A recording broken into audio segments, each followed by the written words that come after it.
Hello and welcome to another episode of Affirmative Murder, the equal opportunity true crime comedy podcast. I'm Alvin Williams, joined as always by my partner in true crime, Francel Evans. Oh yes, wait a minute, Mr. Postman. Yeah, man, I'm the mailman. Can't you tell, man? Gonna post it. What up? Fran, it's still January. This has been the longest month, maybe in recorded human history. LA has burned tremendously and unbelievably. What else has happened? Just a lot of chaos. Mm-hmm. And just this past Martin Luther King Day, a celebration of a great man, a guy who is not from this country, who has weaseled his way into the White House, did a Nazi salute on national television. It's still January. Bear in mind. Yeah. Mind you, it's still January. He stood up there and he smacked his chest up against Elon Musk is who we're talking about. If the podium that had the presidential seal wasn't in front of his body, I am 100% confident you would have seen his boots click together when he did it. It was the craziest thing I've ever seen. And then he turned around, gave his back to the crowd, smacked his chest, did it again. Did he? Okay. Yeah, he did it twice.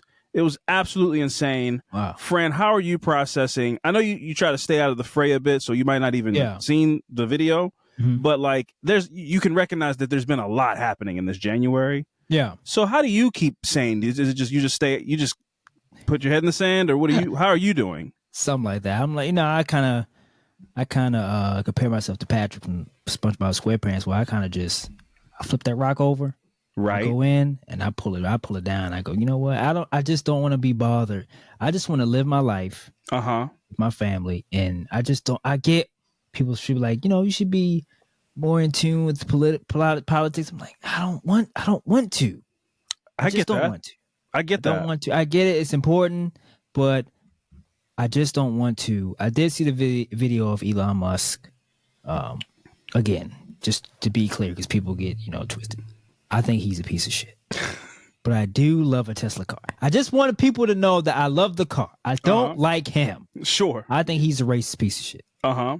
But I did see him do the Nazi, salute, whatever it is, on the video. I think it's gross. People can say what they want. He can spin it any way he wants. It's still, people still saw it and look at it and go like, oh wait, did he just do what I think he just did? Yes. He can come on X, his platform, and kind of say whatever he want and kind of create his own narrative and go, and I was throwing my heart to the crowd or something like that. I'm like, insane, you know what? Sure, man. Whatever makes you feel better, but it was gross. I didn't watch the whole inauguration, but I saw little clips of it, and to see Trump and then to see the richest people in the world in one room, it's kind of eye-opening. Grinning. Yeah, it's kind of, I've never thought about it and seen it on TV with like, oh, these are the richest people in the world in one room, standing behind this man and cheering him on, and I mean, like, talking to each other, giggling, high-fiving. They don't have a care in the world, man. Not a care. Shouldn't that? And my whole thing is, Frank, I'm glad you said that, because we have been so twisted up as a society that there are people out here that actively like hate teachers and want them to be paid less money. There are people that are a strong sneeze away from homelessness that look at. They want teachers to be paid less money. Yeah, they're like, there shouldn't be a Department of Education, and teachers are overpaid. Wow, and overpaid. Teachers are overpaid, or maybe not overpaid, but like they definitely don't deserve more money. They're always striking for more money, and they don't deserve it. That's the mindset of a lot of people in this country. It shocks me. And also, like I said, there are people that are like one broken bone away from extreme poverty that look down on homeless people, but will defend and bootlick billionaires. Yeah. Well, listen, if they work hard and they make a business, why shouldn't they have $8 billion? Like, they earn that. That is the mind frame of a ton of people. And then while you see, like you just said, all of these people, shouldn't it alarm you if all of the billionaires that you can think of in this country are all happy about something? In what world is that something that's good for you? How can you not see that and be terrified? How does that make you happy? Yeah. Most of the people on the list of the richest people in the world are from like 3 companies. Yeah. It's like 4 of them are people that invented Google. Yeah. Another 3 are the Walmart family. They were set up extremely well. Yeah, and then other people are like, "Oh my, they're the descendants of whatever." This is not like, "Oh yeah, all you gotta do is invent the Live Strong bracelet." Yeah. Something, something any person, any average Joe can do, and you too could be on this list. You can't make $1 billion by opening up a frozen yogurt cafe or whatever you want to call it. You couldn't do it by opening 7 of them. No, that's not like these people, bro. When I was watching it and they was popping up what these people do or whatever they're from, they had Zuck, Meta CEO, they had Elon, Tesla, whatever, they had the Google CEO, they had the co-founder of Google. I'm like, damn, they just all in one room. It's like, this is Zuckerberg stands out on all of them because he's so young, and like we talked about him before. He has fucking curly hair and shit. Like he's like this billionaire who's like fucking 32 years old, how old he is. Like, that's hilarious, but it's just insane, man. It's just to see that. And this, when is the inaugural? Is it always the same? The same day? Is it always at the same date? I can't speak to that. I would assume, but I don't know. But like, I've never noticed to fall on. Yeah, I've never noticed that it was. If it is always on Martin Luther King Day, I've never noticed until this is the presidency. Yeah. That is the one that it falls on with all the controversy. So if it was on January 20th in 2016, I missed it. It must have been it was too much going on. I couldn't process it. But now, when we've been through this before, you see it's MLK Day and you see what we just saw. Yeah. It's crazy. It's day one. And to see that, bro. And I want to read something. Listen, I'm not a messy person at all. And this person, I'm not trying to do a call out, so I'm not going to say their name. But I took a screenshot of Elon Musk doing a Zig Heil. Like, there is no like, Elon Musk did a strange hand gesture. What could it mean?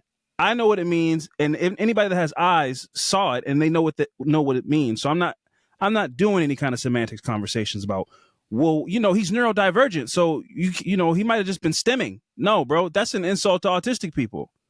To just go there and be like, well, he's autistic, so sometimes they just be throwing up his Zig Heil sometimes because they just be, the autism be tizzing, man. Yeah. You can't disrespect those people like that. Like, being neurodivergent doesn't make you racist. That's crazy. So I posted the video on Instagram stories and had some people what you would expect when you see such a jarring image of a man smacking his chest and biting his lip. This wasn't, let's just say he was like, I'm throwing my heart at y'all. Why are you throwing the heart mad aggressive and angrily? That's not a very loving way to throw your heart, which also, what the fuck is throwing your heart? I can't even believe you tried to get that off. Like, how you throw your heart when I'm feeling overwhelmed with joy, I start throwing my heart at people. I don't know what that means. No one's ever done that before. That's not a thing. Never. Man, man, when Martin Luther King gave his speech, he just started throwing hearts at everybody out on the national lawn, just throwing hearts everywhere. Nobody's ever done that. Well, no, that's false. I've only seen one other guy do it, and then a few of his disciples did it, and he tried to take over the whole world. He had a little mustache. That's the only other guy I've ever seen on a stage throw the hearts at people. The little mustache, yeah. So, like I said, got a bunch of comments and stuff, normal stuff. I can't believe this. This is crazy. It's only day one. Got a message from somebody who, again, I'm not trying to call them out, and I hope they're listening to this. If they don't just consume the Instagram content, if they really listen to the podcast, I hope you're listening. And I don't want you to take this as an act of aggression or anything, but I don't know how you get here. Really disheartened at the state of the country, right? So again, I took a clip, and I didn't even put both Zig Heils, Fran, because he did it twice. I only showed the first one, which the aggressive one. I didn't show the turn his back and do it again. Yeah. Right. So I put that up. This comment basically is a direct message, said, "Come on now, I love y'all," which makes me think that they listen to the podcast because that's not an Instagram thing. That's you like both of us. Mm-hmm. Come on now, I love y'all. This is being spun so badly. Check other leaders who give this gesture. Plenty on the left too. I responded simply, have a nice day. Because it's 2025, bro. I'm not about to sit and take my time to argue what my eyes saw. I have 20/20 vision since I was 16 years old. It's probably gotten a little bit worse in my age because that's how eyesight works, but it's still phenomenal, elite. I would argue I'm top percentile of being able to see shit. Okay. And over the years, people told you, "Nah, man, George Floyd, you saw it wrong. Like you didn't see it the right way. Like it's another angle. He wasn't really on him like that." Videos of Donald Trump saying certain things like, "Nah, man, you didn't see the whole context." Oh, this whole argument about context has been something that has been gaslighting people for the last 8 years about like, "No, you didn't see it the right way, or you think you heard something, but you didn't hear something." I'm done with that shit in 2025. This man smacked his chest, bit his lip, and threw his hand in the air. It was a Zig Heil. So the last thing I'm about to do is argue about what my eyes saw. And my question to this person is, I hope they're listening. How did you find yourself in the year 2025 on Martin Luther King Day, watching your TV or watching your TikTok or wherever you saw the clip later on? Maybe you didn't see it live. Seeing that, or maybe my Instagram was the first time that you saw it. And you saw that and you went, oh, man, people with all this fake news. Let me give this Black podcast platform a little tip and let them know that people throw up the Zig Heil all the time and you shouldn't make such a big deal out of it because it's not that big of a deal. How did you get here is my question to that person. How did you end up a white woman, telling a Black platform that the most terrifying thing, I mean, like, listen, Jewish people don't own being scared of Nazis. Mm-hmm. I'm scared of Nazis too. I saw Inglourious Bastards. Yeah. I saw American History X. Like, I'm scared of Nazis too. So I saw one of the most scary, like, jarring things you could ever see somebody do on national television. And he's representing the new administration. Yeah. And your first thought, instead of just going like, I'm going to keep my thoughts to myself, or like, let me not get mixed up in this, you decided to go, hey, let me let you know something. You know, there's videos of Hillary Clinton waving her hand around at a crowd as well. So, you know, maybe we shouldn't just make such a fuss and a big deal about this. I am saying this on your behalf. I want to fight whoever did that to you. Whoever made your brain that way, I'm sorry that that's how you feel. I'm sorry that you have to defend that, because I know what I saw. And so the fact that your first move is to get on the defense for Nazi rhetoric is insane to me on Martin Luther King Day of all days. So just think about that. Like, I really, that person, if you're listening, if you're hearing this, if you're seeing this, if I decide to clip it and put it on Instagram, I want you to really just think about that.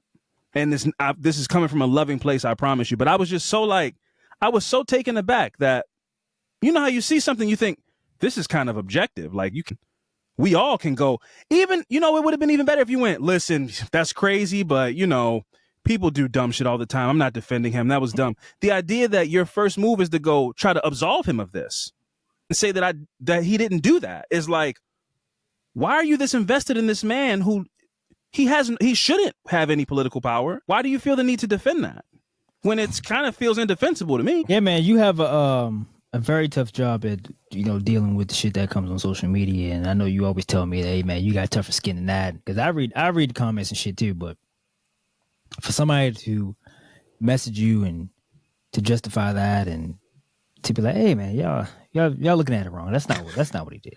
You're making a big whoop about it. I saw what he did. I mean, like, it's okay even if you were pro Elon Musk or whatever, and you go, that was nuts. But I mean, yeah. like, maybe it didn't mean, I don't know, something. We both can come in and be objective and go like, all right, that was kind of crazy. I try to be, bro. I try to be. Maybe he didn't mean it that way. I think that would have gotten a different response from you. It would have. Like, sure, whatever. We both can agree that was crazy. I would have been like, I can't speak to his character. Like, I can't sit here and say he's definitely a Nazi, but that was it at the very least in poor taste. Yeah. Like, you can at least go, I could see how that could be taken as not as a Nazi gesture, but to go to me, he didn't even, that's not what it was. Like, to not even be able to go, I know how it looks. It's the first day of the administration and all. It looks crazy, but Elon's a good guy. I wouldn't be doing this right now. To tell me I didn't see what I saw is like insulting to me. Yeah. So I had to come over here and be like, I'm not taking that from anybody in 2025. I know what I saw and I know what I heard. So if we are diametrically opposed, that's fine. You know, I'm not saying don't listen to the podcast, but I'm just saying, like, That's just, I'm not here to mend fences and bridge gaps in 2025. You know, maybe about my opinion on, or somebody's opinion on a TV show being good or bad, that's cool. But you telling me I didn't just see this man hit the Zig Heil? Come on, bro. He smacked his chest. I heard the microphone pick up his chest smack. The lip bite was diabolical. I never seen somebody. No, he meant that. Like, he practiced it in the mirror. Like, man, when I finished the speech, man, I never. He was. This wasn't like a awkward wave. He meant to do what he did. And then so anybody, you can sit with that. I can't speak to him being a Nazi, even though he's very much involved in far right German politics. And why is this man involved in so many politics all around the world? It's a crazy thing. This is insane. This man wants to he wants to go to Mars. He's a billionaire. He does not care about anybody. I mean, he's a very powerful man. I mean, and if you can't sit up here and admit that and acknowledge that, I don't know what else. Now, I'm not, like I said before at the beginning of the show, I'm not into politics at all. Right. But if you can't clearly see that he's a very powerful man, then I don't know what else to tell you. Yeah. And a very powerful man doing Nazi gestures should concern people. Yeah. Even if we go, well, he's not a Nazi, but maybe he should tone down it. That's terrible. Well, unless you're white. Unless you're white. And that's what it was. And that's what I mean. That's why I was like, I don't mean to call this lady out, but like, you must not have been scared because you don't feel marginalized by the potential of a Nazi regime trying to take over a country or the world. Like, that doesn't scare you because you feel like you'll be fine. Is the only thing I can assume. Yeah. But then the ADL comes out. The shit is crazy, man. And again, I'm not here to get into Jewish people's business because, like I said, they don't own being scared of Nazis. But the ADL came out and was like, hey, guys, listen, I know how that looks, but it wasn't a Nazi salute. And the ADL is basically like the Jewish Defense League. They come out, and if a rapper says some shit or something, they go, we condemn this. Okay. Like, that's their thing. They call out anti-Semitism. It can't get much more anti-Semitic than it can't. Like, I can't imagine that T.I. rapped something. There was a statement that came out from them that they were like, yeah, we saw it, but like, I know there are people throwing around Nazi salute, but that wasn't that, guys. What? So that makes that, to me, and again, I'm not getting in Jewish people's business, but to me, if that's who represents y'all, that makes that organization that discredits them. If the Defense League for the Jewish representation is going, you didn't see, that's not what that was, then you gotta go talk to the person who sends the tweets out for that account. Because I know what I saw. And like I said, I'm not here to speak for Jewish people, but me as a black person, when Nazis were attacking black people, handicapped people, a whole litany of other people besides Jewish people, I'm gonna go ahead and keep my antennas perked up. To see this picture is kind of nuts. Bro, does that look like an accident? Arm straight out. Proud. That's day one, man. So absolute insanity. And again, I was having a conversation with somebody recently about politics and like, oh, but man, sometimes people just want to hear shit and it's politics. Bro, this is the world now. I don't mean politically, like talking about politics. I mean, people's safety and livelihood has now fallen into the umbrella of politics. So while I don't want to talk about politics, seeing a man who is very powerful and has the ear of the now sitting president doing a Zig Heil, if you consider that a political talking point and a political topic, I don't know what to tell you. We can't not discuss that. It directly affects the safety of like the nation and the world, potentially. There being Nazis infesting the White House. That's insane to even have to say that. So, yeah, man, it's crazy times, man. I don't know what to say. 2025 is very early, but what is fun is, bro, like you said, bro, this is the bag administration, man. If you have money right now that you're sitting on, you can turn a little bit of money into a lot of money right now. Trump dropped a meme coin. Yeah. Melania dropped a meme coin. If you invested in it early, by early, I mean the night that when I came out, and now it's been out for like, I don't know, 6 days. I think the moment's already passed, but it went up crazy. I think it has like $81 billion pulled into it. The last time I did a little bit of looking into it. Yeah. So he's going to rug pull that and walk away with a bunch of money. And then whoever's invested in it is going to have to make it worth that without his money invested into it. So the scams are coming. And you think he gonna pull it? I don't know. I think he already kind of. He's not gonna rug pull it right now. He's not gonna do it right now. But He I will think rug pull it eventually. I think he kind of already did when his wife dropped the coin. And he dropped the value of it. It dropped. Yeah, that dipped, and then what is her name? Melania. The Melania. Her coin went up or whatever, but people ate off. Oh yeah, for sure. People. If you were sitting on a couple grand, if you were sitting on a couple grand and could just throw it at it real quick, that was a quick flip. But guess what? I mean, like it wasn't. Yeah, I think a flip is an understatement. Yeah, call it just a flip. People bought it at $3 and it spiked to like $81. Yeah, people make some money. Like $5 grand, 10 grand. Somebody threw $100 grand on it, and are like up like 15 million. Like something crazy. Listen, that's what I mean, bro. I mean, you had this conversation off air, but like, if you have a little bit of money to spend in the next 4 years, this is the wealth gap. The gap between have and have not is about to grow tremendously. Because if you don't have anything, you are missing. You don't have any ability to take advantage of these opportunities. So I understand why people are like, let me get next to the teat, because the teat is spitting money out crazy. And again, I'm not here to knock people get money. People got bills to pay, but I'm just saying, like, it's gonna be crazy 4 years. But if you have a little bit of money stashed away, there's gonna be a lot of opportunities for you to turn money into more money, and that's really what it's all about at the end of the day. But the thing is that I'm trying to get the bag too. Now, if I can do that without sacrificing my morals, then I'll do it. Other than that, I'm not.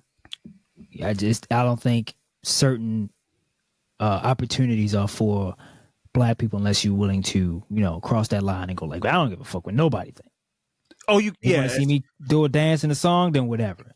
Yeah, that I'm not for. But it's something I can get behind where it's like, okay, this is beneficial. I'm not, looking crazy out here like Uncle Tom. Then I'm just, or anything that's not super risky. Then sure, I'm just participating in the hustle that's happening. I'm not here to tell people not to make money. Yeah, but for you to be a person that's like, I want to be a political pundit in 2025, and homeboy, my man that looks like Ruben Studdard, went on the news and was like, man, this, that, politics, this, that, and the third, and people are going to look at us around the world and be like, Daddy's back. Why are you calling this grown man who is not biologically related to you in any way? It's not possible that he's related to you. You look like an offensive lineman for the Chicago Bears. Why are you calling this man daddy? And why are you saying that like everybody calls him daddy? That's what I didn't like. It's like as if that's his nickname. So I see a lot of people trying to normalize things like we all think it as a nation. And that's what I don't like. What I don't like is that people look at Trump and go like, oh, he's like this guy who's has the opportunity or the willpower to take over the world. Like other countries fear him like, oh shit, he's back. No. And I'm like, they want the bag too. That's all an illusion, man. Yeah. I don't know if they're all calling him they're like, yo, you want some money? That's all it is. There's no like, yo, he strikes fear into them. It's like Donald Trump's basic, and I can't prove any of this. Right. But Donald Trump is like, listen, we'll deregulate this. Just hold off on that. Kick that can down the road a little bit. You scratch my back, I'll scratch your back. Yeah. There is no like, yo, it's just because of quid pro quo. It's not just like, yo, he's mad. People are mad, terrified of him. Yeah. That's what I mean, bro. I don't mean to ramble on, but I'm like, I feel like I'm in like some kind of Twilight Zone. Like when I see the people that came there, I feel like I got the Apple goggles on. And like this can't be. Yeah, I'm like this. Like maybe it's me. Like I had that moment where I go, I think Theo Von is funny. I've heard episodes of the Joe Rogan podcast where I go, this is a smart guy. Like he's I can't get on board with him, man. I'm not here to defend Joe Rogan, but my point is, they are talking to this man and hearing something, and I'm like, are my settings off? Like, do I not have my sliders up? Like, when they talk to him, they're like, he's charming, he's funny, and I'm like, no, he's not. He's obnoxious, he's rude, he rambles on, and I'm like, what are they hearing? Like, you know what I mean? Like, when I see all the love for him, I'm like, is this like a great dude? And I'm what am I missing? Like, I don't know how. It goes back to the Nazi salute thing. I go, do my eyes not work? Like, what am I not seeing? Yeah, man. Because we had this conversation before about when Obama went into office, and it's a totally different experience, and it has nothing to do with black and white. No, it was a totally different. He's just a fly dude, and right, who's very respectful and has manners and shit like that, and moves like a gentleman or moves like a president's supposed to move. Yes, bro. I was out today. I went to go pick up the kids from school, right? and I seen somebody had like this U-Haul, but it was like they like bought a U-Haul and like just stripped all the coloring off of it or whatever, and painted Trump on like a big ass Trump portrait, like him blowing a piece of bubble gum and with Elon. It was insane. I said I've never seen anything like this before. You can't love a man this much. I don't understand it. You can't love a guy that you seeing Trump flag. It's just like it's kind of nasty to go past houses and then like I remember, and also I remember, I know I'm jumping around, but I remember that when you bought your house, we had a conversation about that was about the time. That was around the time. It was around 2016, right. 2017, yeah. And it was I remember we talked about like, oh yeah, I know we drove, because I got this tip from you. You was like, yeah, we drove around a neighborhood or like some other house you guys was looking at, and then somebody had like a Trump flag out. Yeah. Shit like that. I'm like, nope. And I'm in neighborhoods when I'm delivering mail and I go like, they got this big, like, there's no way I would move in this neighborhood. Yeah. He might be a nice person. He whatever. Yeah. I would never move in a neighborhood where it's like you have Trump memorabilia it's like I've never seen anything like it before. Flags, it's posters, insane, bro. Bumper stickers. This is a joke, man. Then you come out with the hat on. Yeah, with the hat. I told you I seen a dude with the visor with the hair. I said, no, this is crazy. I've never even seen that. Where did you get that from? From Trump.com. And so because he's selling them everything. And my whole thing is like, and if, listen, I don't know, maybe I'll put in the description, like where you can jump to hear the true crime part, but this is the world, bro. I'm talking. I don't give a fuck. Like I've said a couple times, bro, black, white, it doesn't matter to me. Barack Obama was just a fly dude. People didn't like Obama this much, dude. And I was there, bro. Like people had the O, maybe a little car flag, you know what I'm saying? Like like a football team flag, like you hang them on the sides of your doors. Sure. Yeah. And some hope shirts. It was some real love. People fuck with Obama. This is like outrageous. Yeah. And again, I go back to like, what are you seeing that I'm not seeing? Because every time I see him, he's like not making any sense, saying something offensive. And I guess they like that. They like, yo, he doing like a cheesy dance. Yeah, he like, man, he's doing the Village People song and then doing this. Yeah, that was crazy. Why are the Village People there? What's going on here? What's happening? Yo, this shit is mad tacky, bro. Like, I'm sorry. Like, I wish I had the ability to just ignore this shit and be like, yo, let's get to the true crime. I'm like, dude, people not see the madness that, why is the Village People out here? Billy Ray Cyrus. What happened to like class and decorum? You know what I'm saying? Like, what happened to playing some Isley Brothers? What Obama had. Class. That's what I'm saying, bro. You go out and slow dance with your lady. His woman won't even let him kiss him. He gave her an air kiss. Yo, this is the craziest shit. This she had the Raiden hat on. I said, bro, this shit is crazy. I never seen some shit like this in my life, bro. This shit is mad evil. This shit is mad Death Star. She came out with the big hat with all her hair was in the hat. This got this long ass tie on. Yeah. This is just crazy. Like they don't even talk. They don't. I'm just here because we in an agreement. It's a contract. At this point. Contractual. I told her she doesn't get the money. She doesn't get alimony if she doesn't show up to the events. She looks miserable, but she doesn't get a pass for you stayed. She's not a victim in this. Yeah. So it's a lot, man. It's a lot, bro. But man. I mean, like, talk about it. It's crazy. People don't want to talk about this. Or what else? I mean, what else you want us to talk about? You want us to talk about the Gulf of America? You want us to talk about that? That's the thing now. Fucking a pardon for everybody that went to that stormed the fucking Capitol was January 6th. Yeah. We talk about that. I mean, like, he came right through, sweeped everything under the rug, and it's all done, and nothing happened. Wave of magic wand. So it's like, yeah, bro. I listen. I would love to talk about something else, something lighthearted, but this shit is the world, bro. Like, and it's and again, like I said, it's still January. Maybe I'm not seeing the clips where he comes out mad coherent. You know what I'm saying? High fives everybody. How's everybody? I've never seen a video of him going, how's everybody doing? You guys okay? I've never seen it. Obama might come out if it's snowing outside when he has to go talk to the press. He might go, is everybody warm? Anybody need some hand warmers or anything like that? Just some fly shit. Just being a human being. You have some people come over to your house. You go, you want something to drink? He doesn't have an ounce of that in him. Oh. He does not carry himself like a compassionate human being. And I go, it's impressive to me to be that kind of mean and awful and nasty. And people love you at this level. Yeah. At this level. Because what he reminds me of, he reminds me of a drag queen. He's kind of like a bitchy gay guy. shoes are ugly. She's fat. Don't like him. Oh, I would never have my mustache like that. Oh yeah. No, if we were to fight, I'd beat him in a fight. Like he just says mad catty shit, and it's funny like the way that he acts, and people, those same people, a lot of them don't like gay people, and I'm like, this is like the gayest guy I've ever seen in my life.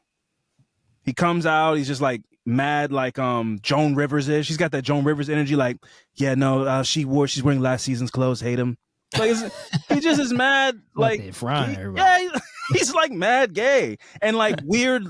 Yeah, I call him low energy Kevin. Like he just has nicknames for people and just. But that's how you get that's how you get the attention off of himself. It's like getting attention off of me, but putting all the attention on me. Yeah, he's a bully. Yeah, what we're gonna do is we're gonna take a quick break, and when we come back, we're gonna get into some fucked up shit. So stick around.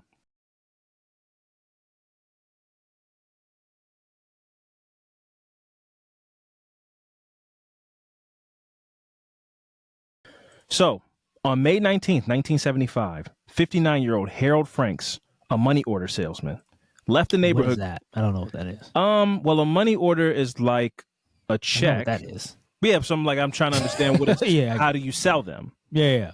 I guess once upon a time, maybe checks weren't as readily available, so there had to be other way. This sounds very like Bitcoinish. I don't know. This might be like lightweight. Before Bitcoin, a money order was like, yeah, man, if you write a money order for $5, it's worth $5.50. It might have been some shit like that. I don't know. I'm speculating. I'm speaking out of turn, but a money order salesman is just like. Sometimes you hear a job and you go, that job doesn't exist anymore and hasn't existed. Maybe it wasn't because now there's like you can get them from places. Mm-hmm. Like, maybe what's it, WAMU or like the place where you can send money to Washington? Yeah, I don't know. I haven't seen one of those in actually a long time. If we talking about the same place, but yeah, where you can like send, it's like wiring people money. Yeah. Mm-hmm. But maybe it wasn't okay. It wasn't a place for that. It was like somebody who went around like, look, I have money orders. Send a $5 order, and I'll charge you like $250 or something. Yeah, that's what I'm saying. Whatever extra money they put their little premium on top of whatever the money order you need. I guess. That's what I'm saying. I feel this feels some kind of pyramid scheme or something like that. You've been hit with a couple of those as no, we don't need to get into it. What? No, I'm saying people have approached you as for what you do for a living, like, yo, we could you should do this, and then we could do a scam. Yeah. Those kind of people come. Why would I don't. You. It's not even about you asking me. It's about you thinking I'm a risk my life, my freedom, and freedom to make. For one, it ain't even life changing money. Number one, right? Because if you hit me with that, then you got me. I'll think about it. Yeah. But will I walk away with money where I could just quit and be able to get away from when the charges come? Yes. I'm already gone. And then exactly, bro. Exactly. But you hit me with like, oh, you can make 15 grand. It's like, bro, no, hell no. I still got to go to work. If I get that, I still got to go to work. Now I'm looking over my shoulder. Yeah, paranoid. No, fuck out of here. Because you already a criminal. You don't got nothing to lose. Hey, come on, man. I'm good. How much stamps y'all got? Why don't you just steal all the stamps? I know a guy. A money order salesman is someone who sells money orders. Sure. That's simple. All right on. Well, that's great. Is it still a job today? I don't think so. It can't be. It's just with I can just Zelle you money or Venmo you money. Money orders. I can't see the point of a money order. That do sound scammy-ish though. A money order salesman? Yeah. It sounds like some Wolf of Wall Street shit. You're cold calling people like, I've got 7 money orders for you right now. You're gonna want to get these while they're hot. It's like, what? I don't know what that means. Just don't worry about it. Just tell me your bank account number. So anyway, Harold Franks, who was a money order salesman, left his neighborhood grocery store that was in Cleveland, Ohio. Ever heard of it? And he was confronted by 2 men that were demanding his briefcase that he was holding, probably full of his money orders that he has to sell. Very much like The Pursuit of Happiness, where he had the bone density scanners. Yes. So he's walking around with the product that he sells on him. And people ran down on him. Yeah, it looks valuable. Yeah, very valuable. Well, nobody ran down on Will Smith because they were like, I don't know what this is. Nobody wants this. This is all lugging around, banging it. Yeah, like what is? Yeah, that wasn't realistic. Well, no, yeah, well for the time, and then finally he sold one. And got mad cash. Yeah, but when he finally sold one, it was like the most impossible. It's like being a Lamborghini salesman, I imagine, where it's like, I don't sell that many Lamborghinis, but when I then sell when you one, do sell one, you get I'm that good. lump sum. Yeah. It holds you over for a little while. Yeah. Yeah, I get that. So- But a bone, like I don't know if I'm down on my luck where I'm like, If I could just shit, flip what do you this got? bone density I scanner. get this bone density scanner. I don't know how to use it. I mean, like, I don't know. I don't even know where to go to. Who's the doctor's specialty that I even go to sell this to? Yeah. gotta Then I'm really questioning my skill because I'm like, you got to know the market. If you're gonna be around stealing shit, you got to know what you can sell, what you can't sell. You just stealing shit. You can't. Yeah, we got to know whether you can flip this. You're right. You got to know who your buyers is. Yeah, who you gonna get this bone density scanner off to? Yeah. Now you just stuck walking around with a bone density scanner. Yeah, it's all beat up. He done had it dragging out of the bus. Then he have it like hanging out of the bus. Yeah, he had to Was fix that it. like Yeah, man. He left it on a bus stop bench. He had to go to Ace Hardware, get a new light bulb to fix it up and stuff. So who knows if it even worked? Man, that's One thing about a money order though, when you cash them, they cash every time. So he had that on his side. Sure. Now, But somebody knew who he was. No, somebody's been watching. oh yeah. They were like, "There's something in them. We want the briefcase. Yeah, not we know give me her. your wallet or like I want that because I know what's in it." Yeah. So Frank resisted, and they clubbed him on the head with a pipe and splashed acid in his face. Who just has acid? Like it makes you go, this must have been a planned attack. Yeah. Because who were they planning on throwing acid on that they just had a jar of acid on them? How do you even transport acid to where you are walking around with it and it's not spilling on your pocket or something? Like, how do you... Like a jar or something. I don't know. Maybe. So he just has it in his hand walking down the street until it's time to twist the lid off and splash it, mason jar style? Yeah. It's just a Also, crazy by thing the to way, have. another fear of mine, like Getting splashed in the face with acid? attack. Yes, an acid attack. When I found out at a young age, maybe like 18 years old, that like that's a thing that women face a lot from like revenge of exes and stuff like that. My first thought, it's a thought that continues to be, maybe I'll look it up after this. I go, how easy is it to get acid? Are you making it? Like, can you make acid? Like, I don't know where people just get, how do you just have a jar of acid? I don't understand. How do you not spill it? Like, that's what I'm saying. Like, how are you handling acid and when you throw it, it doesn't like splash back on you, get on your wrist? I spill coffee all the time. Thank you. Even when I got it in the thermos that has the little slidey thing, and I go to sip it, it always comes out of the rim, or it never just goes right from the lip to my mouth. Yeah. Yep. So imagine that with acid. How are you carrying around acid so safely? Yeah, it's crazy. I would imagine if you dabble in acid, you probably have little burns all Or over. something. Yeah, all over. Yeah. But I mean, like the damage it does. I mean, like it's not like a little cut. Oh my God! It eats away at your flesh. Yeah. Great question. Yeah, any acid experts out there, please, get in touch with us. I want to know how you can't just order acid off Amazon. Or can you? Maybe with these regulations, maybe, this we talked enough at the time. Never mind. We'll move on. Imagine by 2026, it's like, yo, you just go ahead and 2 day. You can 2 day acid. Acid's on sale. You can get acid on Prime. Yeah, they deregulated it, so you can just get I'm trying to unmount this TV. I don't feel like taking the bolts. I just order some acid off Amazon and spray it. It'll eat away at the metal and fall off the wall.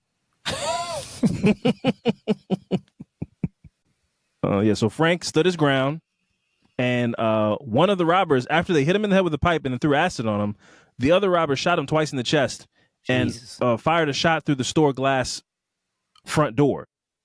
Let me ask you a question. When I hear stories like this, and a story like this had kind of happened, not like this, but like you trying to protect yourself. Mm-hmm. What are your thoughts on that as far as like being attacked? And do you think it's just natural for people just to be like, I'm going to stand my ground, I'm going to fight back? I think it's a mentality thing. You think it's a mentality? Because ego type thing? Yeah, yes. Okay. Because I really firmly believe, you have 2 kids, Fran. I firmly believe if somebody came up to you up the pole to your face and was like, yo, give it up right now, I think you take your wallet out and throw it on the ground. Yes. I don't think you take your wallet out and you're like, all right, let me, and you drop it in a weird way so you think they'll take their eye off of it, and then you try to Jackie Chan, rush hour with the gun away from. No. Yeah. I'm trying to get home to my family, bro. Money is money is replaceable. These credit cards are cancelable. Here, the idea that you go, not my stuff, you're gonna rob me. It's just you know, you're bullheaded, your ego or something. And I'm not here to knock anybody, but I just find that to be selfish. Anybody who's like, yo, no, man, you're not taking my wallet. And you see the gun or you see the pipe or you see the jar. Yeah. But I mean, like, still you go like, you don't know what people are capable of. You know what people are going through and what they willing to risk. Yes. There was a guy, there was a bus driver. I don't know if you remember the story. I think about the story a lot for some reason. Well, it's not for some reason. I know why I think about it a lot. But it was a bus driver who was about to get robbed, and they tried to steal his things, and he chased after them. And then he got shot.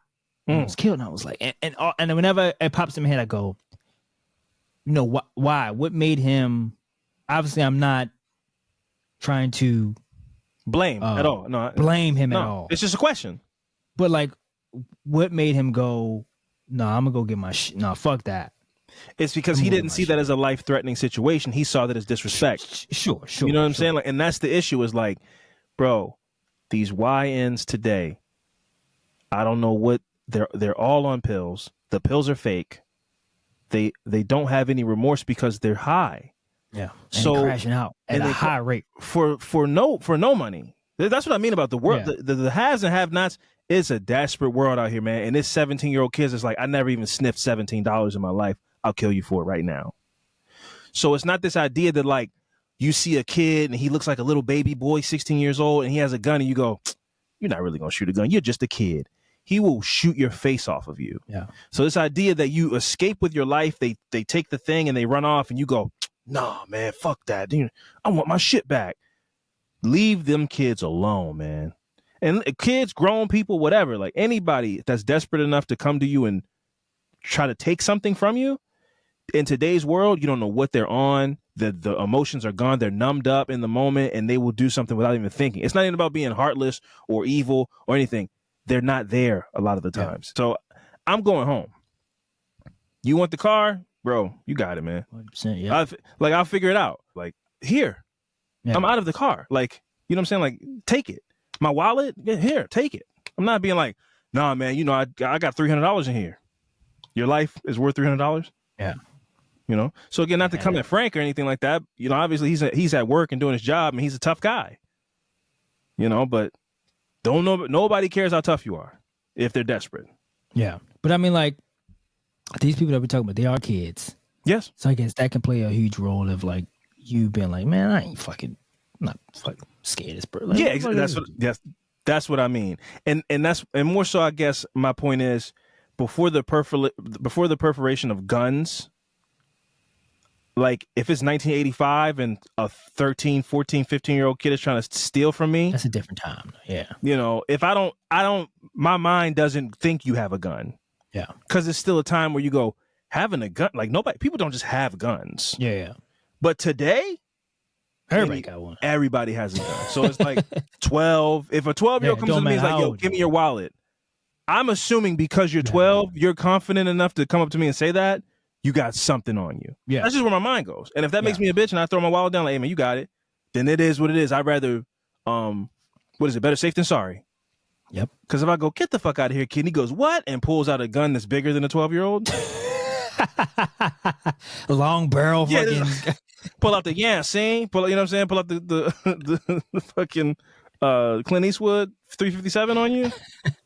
Because these kids are getting guns from like Call of Duty. Yeah. I'm seeing kids wearing like Gucci belts and skinny jeans, and they got guns that got laser beams on them, and the clip is long. Got the clip, got the what they call it, the switch on the back of it. Yeah, I'm like, this shit is crazy. Putting a switch on a handgun is nuts. You know, I got a ladder on it. I got a ladder on it, twin. I'm like, man, this shit is crazy. Man. You got the drum on the bottom of it. It's like, oh, you got a Tommy gun. You got a Tommy gun pistol. No, I'm not playing around with these kids, bro. I'm going home. You here, whatever you can have it. They different out here, man.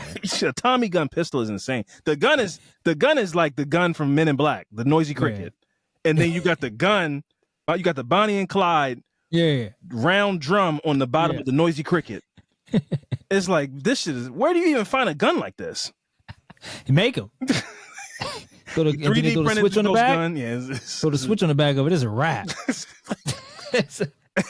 You ever been shot in your face 67 times? Like, bro, I'm going home, bro. In 15. You don't even have time to get your tough shit off, man. Nobody's ever robbed me.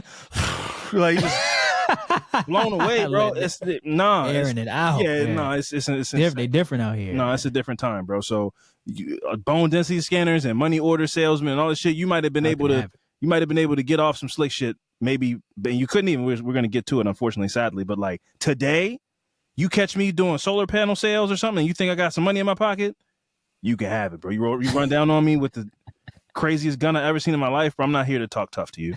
No, not at all. I might even throw a sir your way, and I can tell you're 16. I might call you Unc. I don't care, but I don't care. I'm going home. Fuck, I'm going home. I'm going home, bro. You got it, Unc? You're like, Unc, I'm in the 11th grade. You're like, whatever. You can be my uncle today. That's fine with me. That's no problem at all. Unfortunately, Harold Frank succumbed to all of his injuries. They fucked this guy up terribly. It's horrible. And 58 overkill for sure. And 58-year-old Ann Robinson, the co-owner of the store, was shot in the neck from the bullet that went through the window, but she survived. The men stole Frank's briefcase and fled to a waiting green car driven by a third man. So this was a planned attack. Like you said, they had been watching them make some sales throughout the day, followed them, and they definitely leapt on him when they saw an opportunity that he was vulnerable. Within a week, police obtained a statement. Now keep in mind, this is 1970s. All the shit we've been talking about and joking about loosely and shit. They got a statement from a 12-year-old boy named Eddie Vernon, who identified the gunman as 18-year-old Ricky Jackson. So the kid's been desperate for a long time. Every generation has, desperate kids willing to do whatever to get some money to feed their family, feed themselves, put some clothes on their back. But now today, these kids is off these yerkies. They're eating fake pills. They got crazy guns. So it's even crazier today. But even in the 1970s, a 14-year-old kid will catch you in a dark alley and do something real dumb, make a decision that'll change their life. And they had fucking guns and acid. Yeah, that's crazy. Now it's weird to kind of think of it this way, where it's like when you in dire need, was like you think of a plan to rob somebody, and you go, all right, best case scenario is like we get in and get out. Mm-hmm. But you have to go with a mindset to be like, all right, well, shit can go what's the worst completely wrong, and we can go to fucking jail or and somebody dies or whatever. We gotta do what we gotta do. Yeah, you're a different person to be like, it's gonna be great. Yeah, it's good. Yeah. I'm in. I'm only thinking of we're gonna get in and get out. You fall for that? We're gonna get in and get out. It's gonna be easy. What if that's John Jones? You don't know who he is. You go to, man, give me the money. Fuck, I can bow. He just started throwing hands and feet at you at a crazy rate and just landing with precision accuracy. And next thing you know, your friend is knocked out and you standing there looking dumb. Then you got to try to pick him up. Yeah. Come on, man. What you look like with a ski mask on trying to drag your friend down the street? You just got knocked out by the dude you're trying to rob. Shit can go sideways real quick. Now, I'm not saying he was getting the best of them like that, but they weren't getting an easy go of it. No. When they start breaking acid out and shooting him, hitting him with pipes and stuff, he was giving them a run for his money. Yeah. Then you got the man down the street a little bit honking his horn. Come on, man, hurry up. And they started panicking.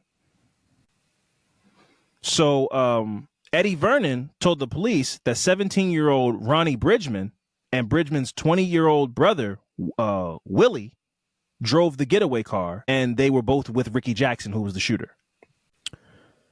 And Jackson and the Bridgman brothers, none of whom had a criminal record, were arrested on May 25th, 1975.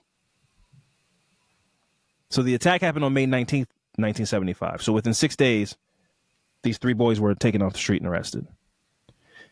They were charged with aggravated murder, aggravated attempted murder, and aggravated robbery.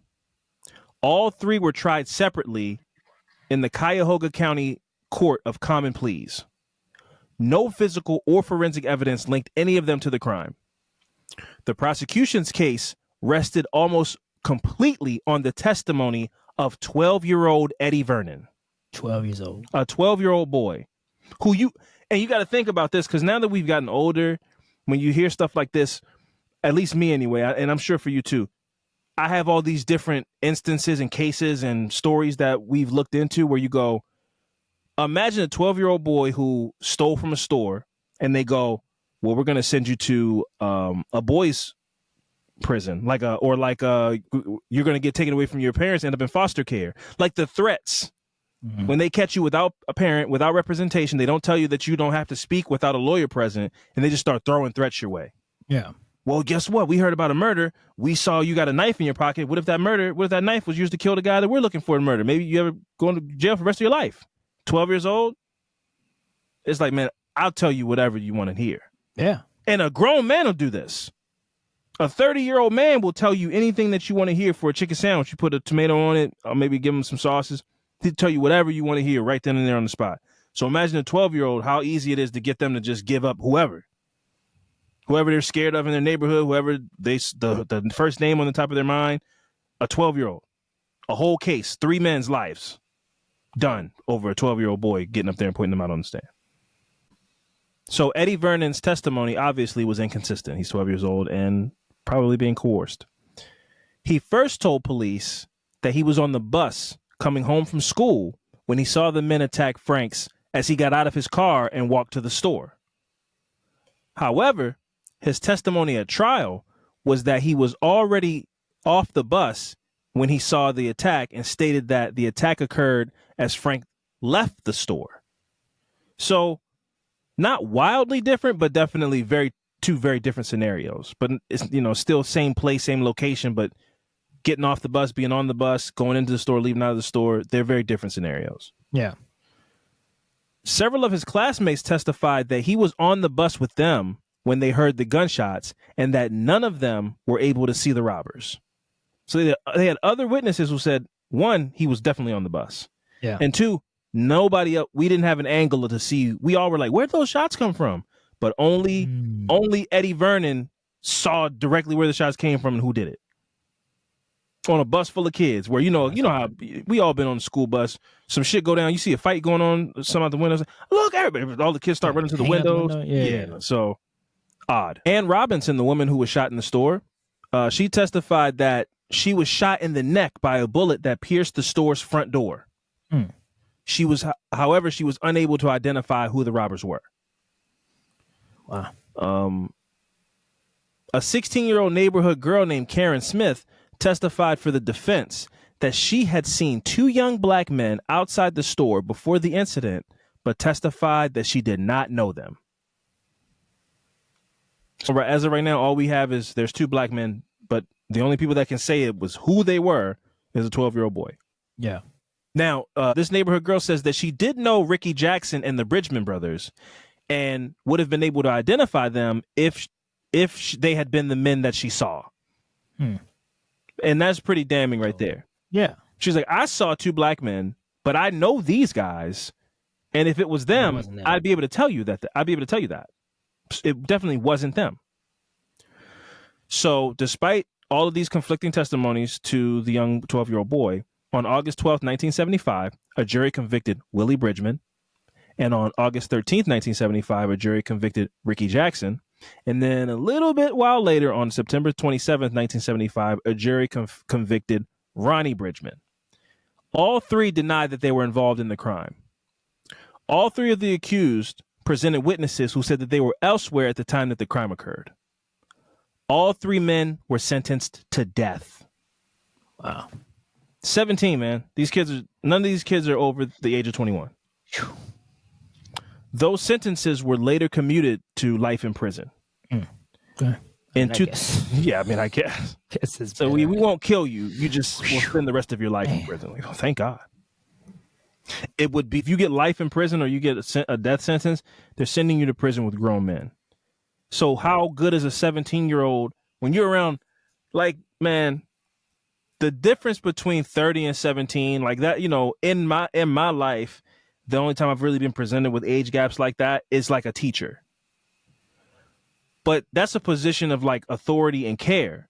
So imagine you get put in a position, you're 17 years old and you're in conflict with a grown man. Yeah. Like you did something, you broke some kind of rule in this place where the rules are everything. And now my 30-year-old grown man body, because I don't care how many push-ups you do at 17, you got that young blood running through your veins. When a man puts his hands on your shoulders or around your neck and he's had a job for 10 years and like lived a life it's different, bro. Like 2 kids fighting is very different than you being 17 and a grown man being like, I'm about to punch you in your chest with grown man fists. It's like that scene from Baby Boy. Yeah. When Ving Rhames put Tyrese in that chokehold, it was nothing he could do. You know, you see 2 20-year-olds get in a fight, you might hem one of them up, and they might be able to slip out of it because they both wiry, young, whatever. Yeah. When a grown man is like, you don't move now. I'm putting my hands on you and you're done moving. Yeah. Shit is different, bro. It's 3 That's not 17-year-old really kids. good. That's not a good. I get it, but that's not really a good example though. What you mean? Because like that's size. I'm talking about prison. Ving Rhames was fresh out. What do you mean? That's the perfect example. That's the kind of people you gonna run into in prison. But I'm saying it's a grown man. That's a grown man. Right. And decide. I mean, Tyrese was a young dude in that movie. Mm-hmm. But him yoking him up is like, all right. That's expected. How big that dude was? I mean, come on. It's nothing you gonna do. But I get that. He was fresh out. I do get that. It was nothing he could do. He's in there cooking eggs, butt naked in his mom's house. Yeah. It just was total violations. It was just, but that's that prison mentality. How are you allowing this? It's like, well, what am I gonna do? Hit him? When you got to eat that like that, like, I mean, what am I gonna do? Yeah, that's crazy. Yeah, that's yeah. So cheeks out. You want some eggs?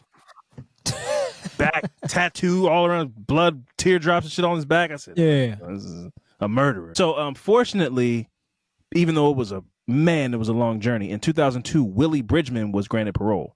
Keep in mind, he was convicted on August 12th, 1975. So he did almost 30 years. Yeah. 27. But so, you know, he did see daylight in 2002. Several weeks later, we talk about this all the time. He did 30 years in prison, come out. Within weeks, he was living in a homeless shelter in Cleveland. Yeah. When he had an accidental encounter with Eddie Vernon, who was working as a security guard at the shelter. Where are they? Your brother's still locked up. Your brother's doing more. You're out. Your brother's still doing time. So you guys both already served almost 30 years, but your brother's still in there. And you run across the 12-year-old boy that got you locked up. He's now a 40-something-year-old man, been out, got a job, lived a life. It'd be a messy day if it was me. That's true. Man. Because it's like all your validation and justification receptors go out the window. He was 12. He was a little boy. What if but this is. But you mean it's like knowing for a fact that you didn't do anything. Yes. Doesn't mean like knowing I was wrongfully convicted on the testimony of you. For me, I'm saying, I don't give a fuck if you were 12, whatever. Is when I see you again, if I ever am able to breathe breath on the other side of these walls, I would be saying a prayer every day that I don't see you because I don't want to go back. I want my life to be changed and be free. If I see you, I'm going back. Because all I'm going to see is that 12-year-old boy on the stand like, it was him. So, man. But anyway, keep in mind, again, Willie Bridgman, almost 30 years in prison. He's now staying in a homeless shelter, running across the guy that got you the 30 years. Yeah. Vernon's supervisor asked him about the encounter, and he told him that he had been the witness whose testimony convicted Willie. The supervisor told him to report the contact to Willie's parole officer because the contact was prohibited by the terms of his parole. Damn. Vernon did so, and as a result, Willie's parole was revoked and he was sent back to prison. Yeah. I don't know if he goes back to jail for him saying something to him. That had to be like a scuffle. I don't know exactly what happened, so that's very true. That's fair. I'm going off of like, oh, they just crossed paths and he got his parole revoked. That's true. It's possible he did something more than just crossed paths. Yeah, threw something at him or something. Yeah. I don't know, some type of physical abuse. Something. That's a good point. Yeah. So his parole was revoked. In January 2003, Ronnie Bridgman was released on parole from prison. He concentrated on education while in prison and was able to get an office job. In 2004, a year after getting out, he got married and he and his wife bought a house. So that's beautiful story. Beautiful story. Despite all the good things in his life since being paroled, he still carried the stigma of being arrested for a heinous crime. Yeah, because like we sitting here and we just did it. We like, good. Doing good for himself. But it's like he wasn't a criminal when he went in there. So it's like I guess he's just living a life that he should have been living. Right. So it still is, we just did it just now of putting a stigma on him. Yeah. When he didn't. Good for this criminal turning his life around. Like, I didn't turn my life around. I was wrongly convicted. Yeah, I wasn't a bad person. Right. I was 17. That's true. So it's true. You hear got out. It's all those things. Got out. After this many years, you go, good. You stop being bad. Hearing that. Yeah. You stop being bad, and now you're good. It's like I never was bad. I never was bad. Man, yeah, that's deep. Yeah, that fuck you up. I understand that's anger. That it's like y'all turned me into this person I never was. Yeah. I never was this. And person. now y'all are all commending me when really you all should be saying sorry. Not that I want pity, but you shouldn't be like, hey man, good for you that you turned your life around. It's like no, you should be saying, I'm sorry you had to go through what you went through. It ruined my life. Yeah, I mean, like,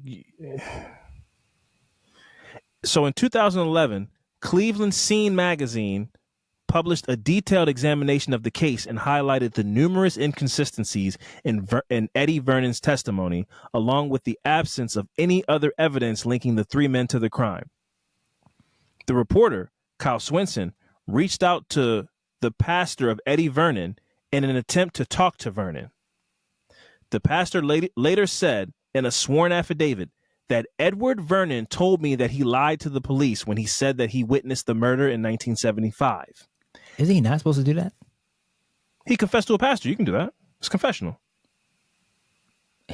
I'm talking about the pastor. It's allowed to. Oh, I mean, give that. I get that. Like, a confession, but like, is the pastor allowed to do that? Yeah, you're not a lawyer or anything. Like, it's nothing legal. I mean, I guess it's like moral. Nah, man, you don't go in that booth and do that, and for somebody drop dime on you. That's not how that works. You know, you like licking feet. Like, oh, I told you that in confidence, sir, father.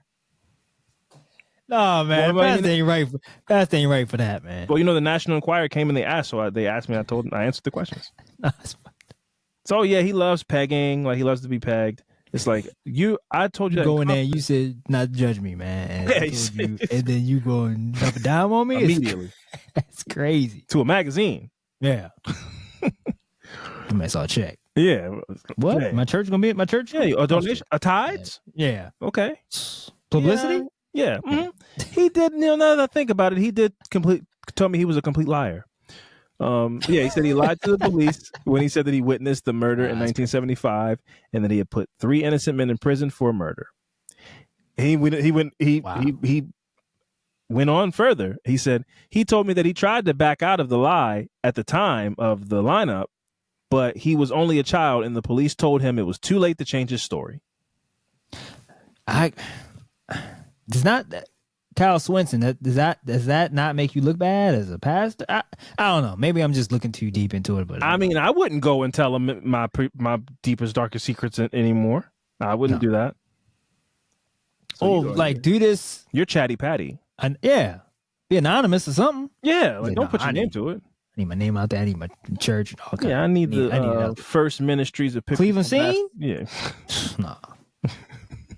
I need to get the bag. I need that out there. Yeah, come on, man. It's free. It's free pub. So, it's at the urging of his pastor, Vernon publicly recanted his story, setting in motion the exonerations of Ronnie Bridgman, who changed his name to Kwame Ajamu, Willie Bridgman, and Ricky Jackson. So, prompted by recantation, an attorney with the Ohio Innocence Project filed a petition for a new trial on behalf of Ricky Jackson. Shout out to the Innocence Project. Similar petitions were later filed on behalf of the other Bridgman brother and Ajamu. Now, Kwame Ajamu, formerly Ronnie Bridgman.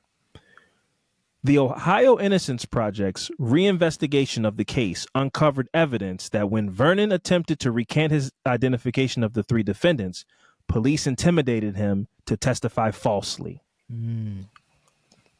The police had never disclosed to the defense attorneys for the 3 defendants that Vernon had attempted to recant his accusation prior to trial. Of course they didn't.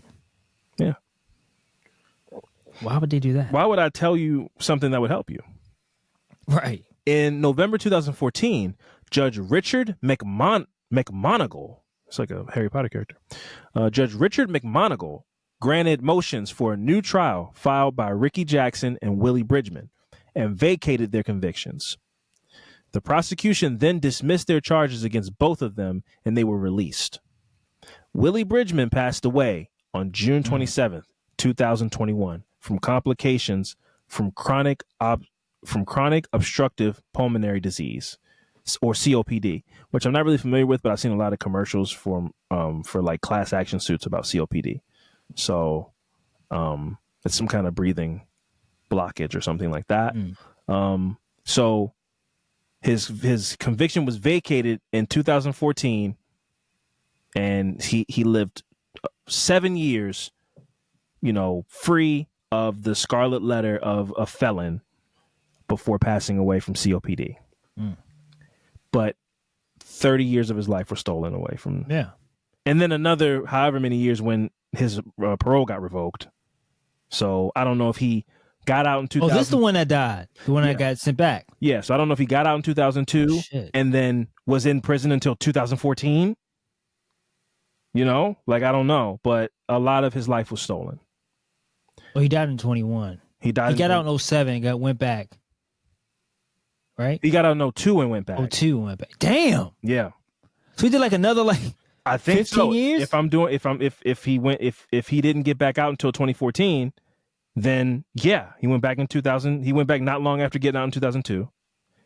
So like the next year, and then got out in 2014 when the Innocence Project got involved. Shit. Yeah.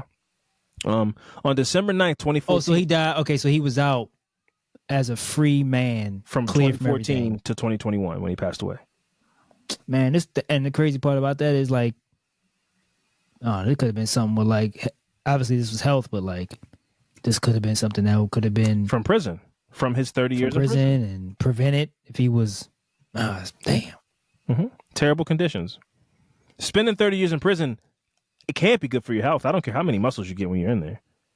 When you talk about like your organs and what you're eating, you could come out strong and, big muscles with little legs and, but it just objectively. Yeah, I'll come out with big biceps. Man, who's doing leg presses in prison, man? I'm trying to get these shoulders, get my arms right. Trying to get this gun show. I need that bop. Yeah. You know what I mean? So, he said big muscles. But yeah, it's like the showers. Yeah, they don't got. I don't think they got like leg press machines. Yeah, no. The thing where you separate the things and you dip down. What's this? A fucking college weight room? It's not Florida A&M. See, why don't you go? I was out there on the sled, pushing the sled around. You got no damn sled in prison. It's push-ups. Yeah, push-ups. You could do some squats, but people probably looking at you like a sucker. Like, man, you're in here doing calisthenics? Like Jane Fonda? Take this metal shit, pick it up till your muscles hurt. Go eat some tuna fish and go to sleep. Now I think about it, it's like, how healthy do you need to eat for you to gain muscle? You gotta eat a lot of protein. But I mean, like, if people in prison gain, there's a lot of protein in tuna fish, man. That's what they eat. That's like the hot thing. And oatmeal. And oatmeal. Tuna fish and oatmeal. Okay. Yeah, tuna fish oatmeal. That is a lot. That'll get you big. That's a lot of calories, man. Yeah. Tuna fish nonstop. Tuna fish and oatmeal. Tuna fish oatmeal and boiled eggs all day. And then they look over in the corner and see a motherfucker like, is this motherfucker doing Bulgarian squats? No. Man, if you don't get up and curl that thing with your arms, you're doing leg. Who does leg? You gotta be able to throw them punches, man. It's all about them biceps. Yeah, but if you get big enough biceps, nobody will fight you. There you go. They go, he must be able to fight. Look how big he is. Look how big his biceps are. Yeah. Got little forearms, but how big his biceps? Like reverse Popeye the Sailor Man. Yeah, jail fit is so crazy. Like what parts of you are big and what you don't focus on because you don't got the proper equipment. Yeah, it's crazy. How you all bicep and neck. No bicep, form. neck, and shoulders. All you top heavy. Walk around top heavy as hell. Yeah, it's insane. Might give you one of them MMA kicks. Done. Wrap. That's all I'm doing. I'm going straight for your quad and for your calf. It's gonna be red. Then all that's going, it's like Jenga. All that shit will come falling down. All the muscle and shit, you can't stand on it. Bird legs.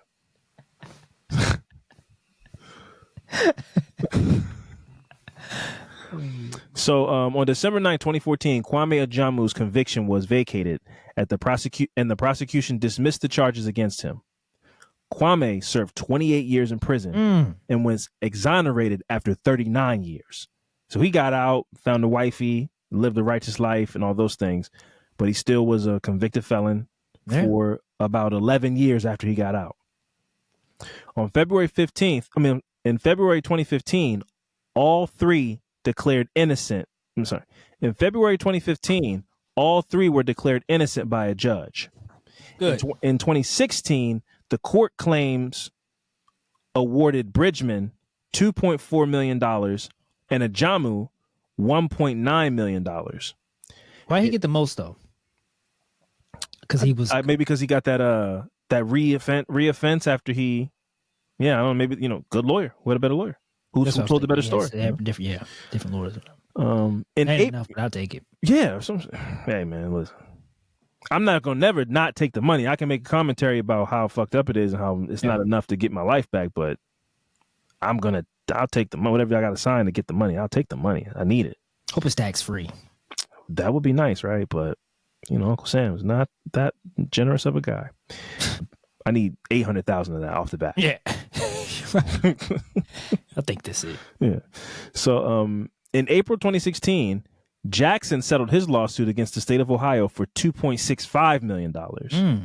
So he held out a bit longer and fought the case a little, because they probably offered some settlements, and that's probably what happened with Ajamu and Bridgman. They might have offered. Just give me, man. Yeah, I'll take that. And Jackson held out a little bit longer, got an extra little, what's that?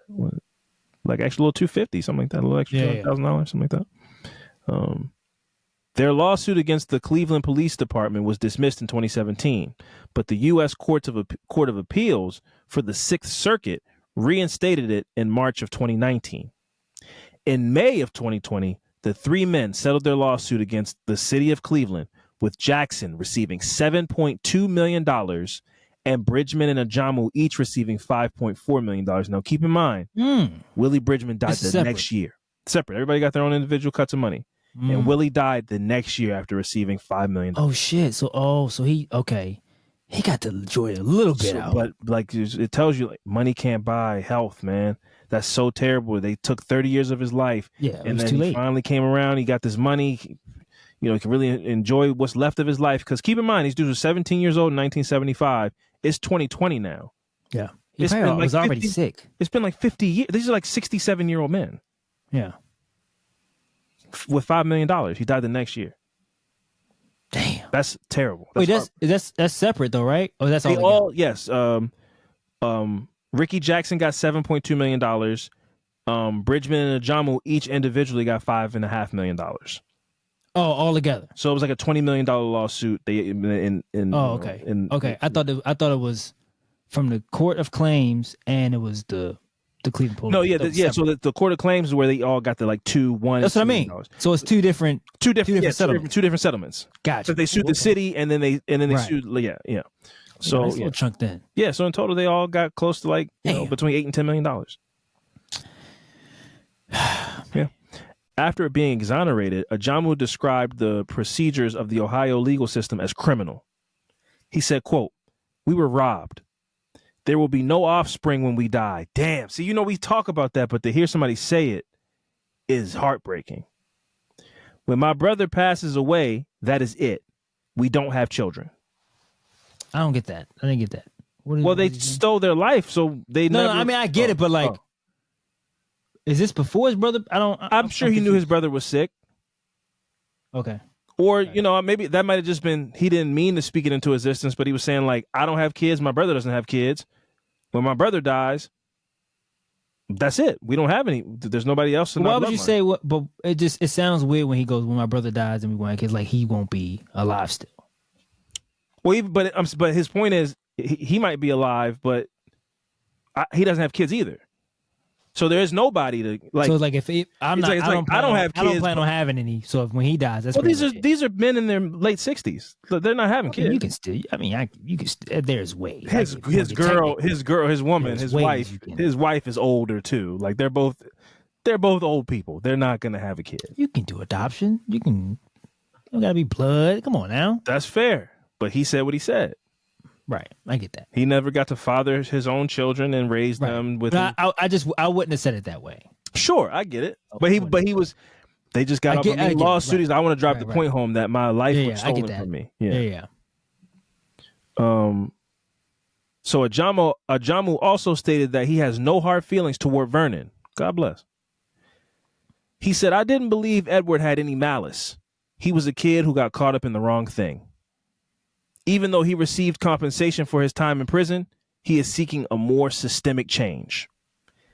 Ajamu said, quote, it is my hope going forward that we don't have to wait another 40 years for the next Kwame Ajamu or Willie Bridgman or Ricky Jackson. It's my hope that from this day on, we can stop ignoring what is obvious in the criminal justice system and move forward with peace and love. That's beautiful. Yeah. I get that. But I don't know if I have the energy after all that To fight the to system? be. Yeah, I don't know. I'm like, I'm exhausted, man. I had to fighting to get me out yeah. was I exhausting. get it. I get it being that, want to be a leader and kind of want change and fight for change. But I'm like, I don't know if I have it. And these guys are like 60s. I don't know if I have it in me to. Obviously, I don't want this to happen again, but I don't know if I have it in me To take on the fight? to take on the fight. Yeah. Since his exoneration, Kwame has become solely focused on abolishing the death penalty all over the world and fighting for criminal justice reform. Kwame serves as the chairman of the board of witness of the board of Witness to Innocence. So he started his own charity. And That's cool. So if he's still alive, which I hope he is, Yeah.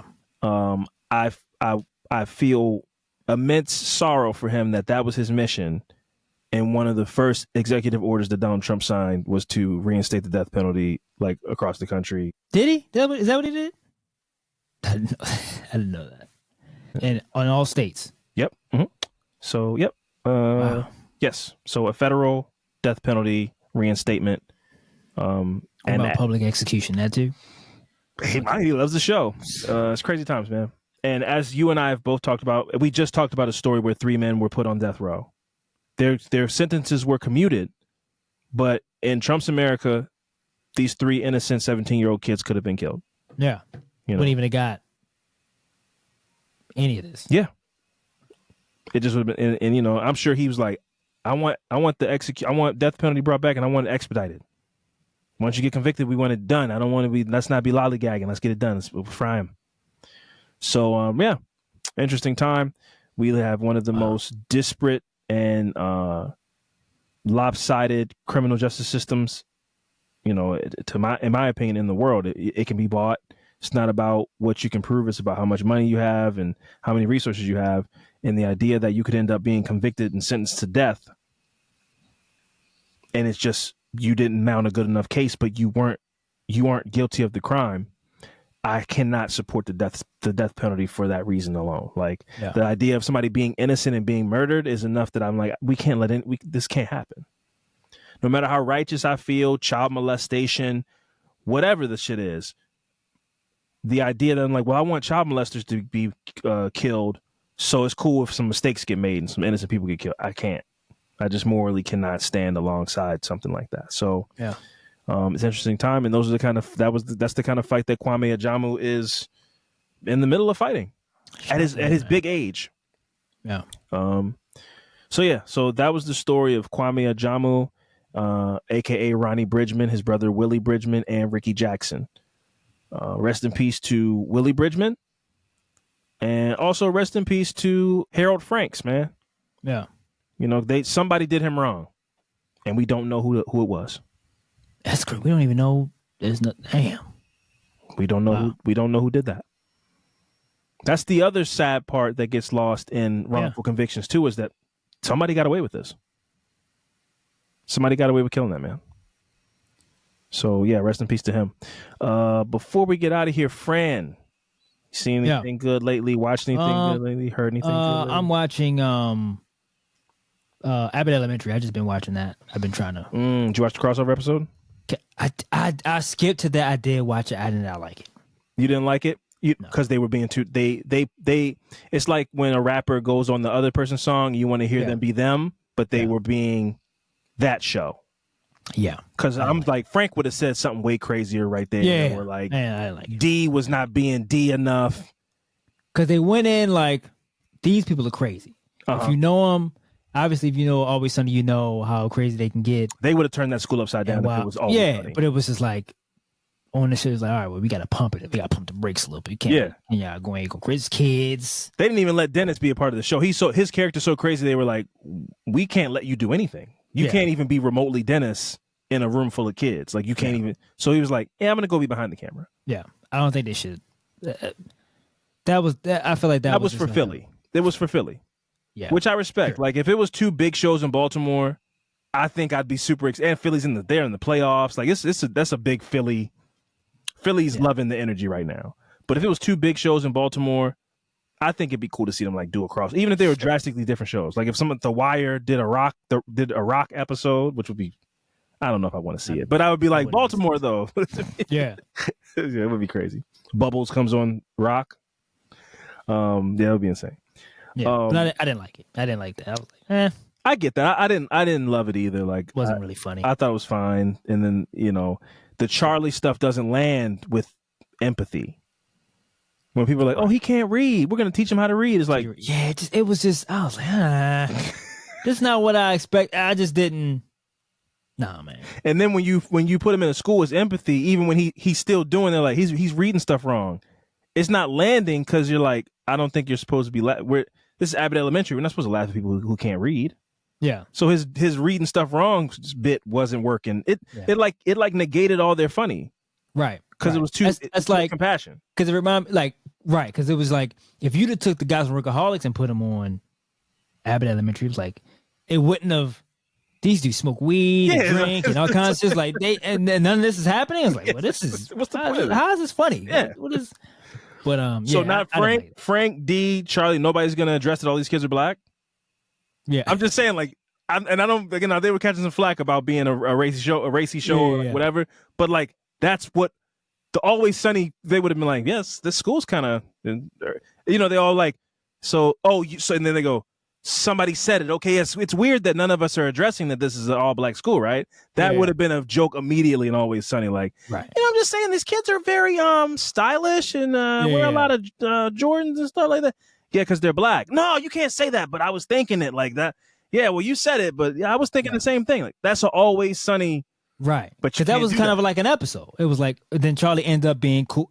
All the black people end up liking Charlie for some reason. Like that would have been on par for who Always Sunny. That's what I'm saying. Like, but other than that, I didn't really like that because I went and jumped because I was like, let me watch this. I can't wait. So you went out of order. I went out of order and just went and watched that, and then I just went back to where I'm at. So I'm on like season 3 now. I love it. I like the show. I love Abbott Elementary. Yeah, I love it's a great show. Yeah. I watched The Wild Robot. Okay. Highly recommend it. It's a great movie in general, but it's a kids movie, but it's great. Like the message is great. It had all these different messages about like finding your purpose and family not being blood. It was just a great movie. Wild Robot. It was like WALL-E. I rented it. It's like it was just in the movie theater. So it's not on anything right now. Oh, like Redbox or something? No, like Apple TV. I just rented it. Oh, you just bought. Oh, okay, gotcha. Yeah, just rented it for the day or whatever. Wild Robot. Great movie. I also started watching that Navy SEAL show that Cam Newton is on. Okay. Yeah, it's good because they treat them like shit. Really? They really are like you're in a special forces training program. This is not a game show. So Cam Newton, he's a fucking unit. He's massive. Yeah. He's good at all the shit. But one of the competitions things he did it successfully and he passed. But then when he got on the ground, he tried to do like a chest bump with somebody, and they were like, "You fail. What are you showboating? This isn't fucking." They yelled at him and shit. It was crazy. They're like, "You just were supposed to be trying to survive an attack. This wasn't." Basically, they were basically saying like, "Go do the real world road rules challenge if you want to high five people and shit after you win the game." Yeah, he was pumped. No, he was. But I agree. I mean, they wasn't having it. They wasn't having none of all of this celebrating and high fiving and shit. We are in a war zone. And so is it a show, right? So it's like episode. So you like what about the part with the helicopter? You saw that part? Yeah, that was That's the first episode. that's the clip I keep seeing. That was the first episode. Oh, okay, This got it. motherfucker Cam Newton, 6'5", jumped right on the helicopter. Jumped on the helicopter, pulled himself up the thing. He's a freak of an athlete. It's wild. He's good at all. I mean, he's not like it's not like he's been retired for like 15 years. I mean, like no, but he still young. showed up. Was Yeah, it, he's like 35, 36. Yeah, but he still showed up. He's like dressed like Mrs. Doubtfire. yeah. I had this idea. I had this theory where I'm like, he's so big that I think that he's cognizant of how big and scary he is to people. That he's like, I have to dress like this so that people just don't automatically think the worst of me. Think so? Well, because he looks so dumb. I have to. It must be You something. think he look dumb? I think his style is so unique that I like it. It's different. It's plenty of people. He throws the collar up, goes the bow tie on. I got this weird hat. It look like a soldier and like I don't know the cool hat. And he got these crazy Florida dreads. I like it. I think he's too big to look cool in what he's wearing. If ASAP Rocky, who does wear stuff like that sometimes, I guess. Man. No, I'm not gonna let you gaslight me. You like it? Then sometimes he got the top hat and cut the shit. And the top is gone, so his hair comes out of it. Come on, man. What is he? The Mad Hatter? That's cool. He's dressed like somebody. He has his own fantasy unique land. style. It's definitely him. unique. It's definitely unique. Yes, that's why I like it. It's definitely unique. I give him that. But I'm like, he's all big wearing. He dresses like he takes the sweater, put the sweater around his neck and tie it. You know what I mean? Like he's a country club. Come on, man, you're too big. Big people can't just do everything. You can't dress. You don't get to dress kooky, man. You can't dress like Andre 3000 and you 6'5", 260. Oh, you can. I can't tell. But what am I going to tell him? All right. This is an episode where he beats a guy up. I'm like, no, I wouldn't tell Cam Newton that. The fighting episode, or he broke his nose. Really? He broke his nose. The guy had to go home. Was it like bare fist? No, like he had boxing gloves on, but this man hit him square in his jibs. Like hit him right in the bridge of his nose. He broke his nose. The shit was like, oh, stop, get off of him. His blood leaking out of his nose. Like, oh my God. The blood was gushing out of his nose. They had to send him home. Damn. Cam Newton was like, yeah, man. He's like, and what was crazy was Cam Newton was like, you know something, man? I have to deal with so much all the time because people always telling you don't get sued and everything. And I haven't been able to do anything like that. So I thank y'all for letting me get that out of my system. Because if y'all wasn't there, I probably would have killed him. Basically, he was saying I snapped because I don't get to hit people when they come talk shit to me in public. I don't get to hit people. So you letting me get to hit somebody and I don't get sued? I blacked out. If y'all wouldn't have got me up off of him, I might have killed him. I said, this man is crazy. Wow. I'm trying to look up this movie you was talking about real quick. Wild Robot? Wild Robot. Yeah, it's great. It's just an animated movie. Oh, I see. It came out last year. Mm-hmm. It's great. Lupita Nyong'o, she's the voice. It's a great movie. Okay, all right, I might have to watch this. Yeah, it's a great movie, man. I really enjoyed it. Made me choke up. You know, I'm a new dad, so it had a lot of parental. You know what I mean? Some elements in it. Shit was real. Shit made me emotional. You know I had some misties on. Outside of that, I've been trying to get in a groove. It's hard to find I've been watching Silo, but I used to blow through shows. Yeah. Now it's just hard. Like I can't. It's hard, man. Like as soon as I get in the groove, I might watch like 15, 20 minutes. Gang. Yeah. I'm gonna take a break, get my man right, and everything like that. So I haven't been able to blow through shows like I used to, but I still really like Silo, but I haven't finished it. And What's Silo on? Is that on Apple TV? On Apple TV. Apple TV. Okay, so that and Severance is something I have my Severance is another one. I can't watch it. I can't watch it right now because it's so trippy. You gotta pay attention. I gotta pay attention. Man. So I can't. That's why I can't. That's why I can't watch as many shows. I'm more of a comedy show because I can. It's easy. That's why I can pop in and out. I can hear it. I can still see what's going on with my phone. And kids come in. They can. Some stuff I don't want them hearing. Yeah. Because they say some crazy shit on there, especially the principal. She says some crazy shit on there sometimes. But I don't want him to hear, but I don't have to cut it off immediately as soon as they walk in the room. Yeah. Yeah. So agreed. That's why Abbott Elementary has really become one of those shows for me because I'm like, it's like The Office. Yeah. Because I don't have to intently watch it. I'm gonna hear the jokes. I can go cook some food real quick and have it playing, and then just jump right back in. Might miss 2 minutes, and I'm gonna watch the episode again. Yeah. I didn't probably watch through the show a couple times at this point. Yeah, me too. I'll just go back to that. Like, I feel like watching season 1, episode 3. I'm about to eat real quick. I don't need to watch it in order. So yeah, a lot of great stuff out there, man. But whatever you can do to find a distraction in for the rest of January, maybe for the rest of the year, find it. Don't listen to us yap about this shit. It's gonna be more crazy shit to come, I'm sure, and we'll try to. We're not here to beat you down with shit, man. You guys have eyes and ears and news stations and channels and TikTok accounts and stuff. You don't need to come here too and hear minute by minute updates. But sometimes shit is so wacky, we're gonna touch on it. We're in this or together. You can go and join the Patreon, and then go over there and watch our trailer trash. Oh my God, Fran! I just edited series. The one that's coming out this week. It's so funny. Yeah, I'm dropping the one about the animal. Oh, okay, yeah. Crying. While I was editing, I was crying. It's one of the funniest. It's so funny. Yeah. So yeah, we got some new stuff over there on Patreon, man. I hope you guys enjoy it, or feel free to join. Also, I'm gonna let people know now. Starting in February, we're gonna be doing shout outs again. So if you would like, you bringing the song back? You bringing it back or what? Maybe possibly. Okay, we'll see. I might have to bring a new song out. Okay. But yeah, we're gonna be start shout outs again back in February. So if you'd like to join the Patreon, if you want to hear your shout out on an Affirmative Murder episode, feel free to join the Patreon. We can shout you out in a future episode. We'd love to do that. People really enjoyed that, and I want to get back to giving the people what they want in 2025. So there's new content over on the Patreon. Feel free to join. Shout outs coming in February. We're here. We got big things to announce coming up real soon. Really exciting things. We risked our lives. Well, not me. I was home safe. We risked our lives this weekend for a photo shoot for some things coming in the future. Yeah. Because there was a big snowstorm. It wasn't a big snowstorm. It wasn't massive, but at the point where we were doing the shoot, it was a blizzard, basically. Yeah. It went from no snow on the ground to like 3 inches of snow on the ground in like 10 minutes. Yeah. And we were like, nah, man, we got to keep going, man. We got to get this shit for the people, man. We got to give the people what they want. So be on the lookout on your feeds. We got big announcements coming, very exciting things. As we said, we are going to CrimeCon UK. Yep. We'll be in London in June.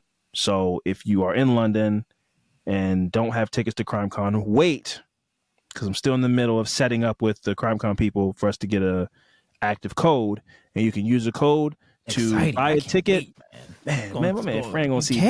Frank gonna see Big Ben and get some fish and chips. Hey, it's gonna be a good time, man. Yeah, you just get skiddly doo. Yeah, I'm trying. If somebody can, if somebody want to put me through some lessons to work on my my British accent, I would love to dabble into that. Over there, we already kind of sound British, so you might. That's what I'm also excited to see how people hear us. What people may say to some strangers out there. Say, hey, you, who, you. Oh, you, me, you. So, yeah, man, super exciting stuff coming in 2025 to offset some of this more spooky stuff that's, the greater concept of, the year. But I've been Alvin Williams, joined as always by my partner in true crime, Francel Evans. Thank you guys so much for the support, and we'll see you guys next time. Deuces.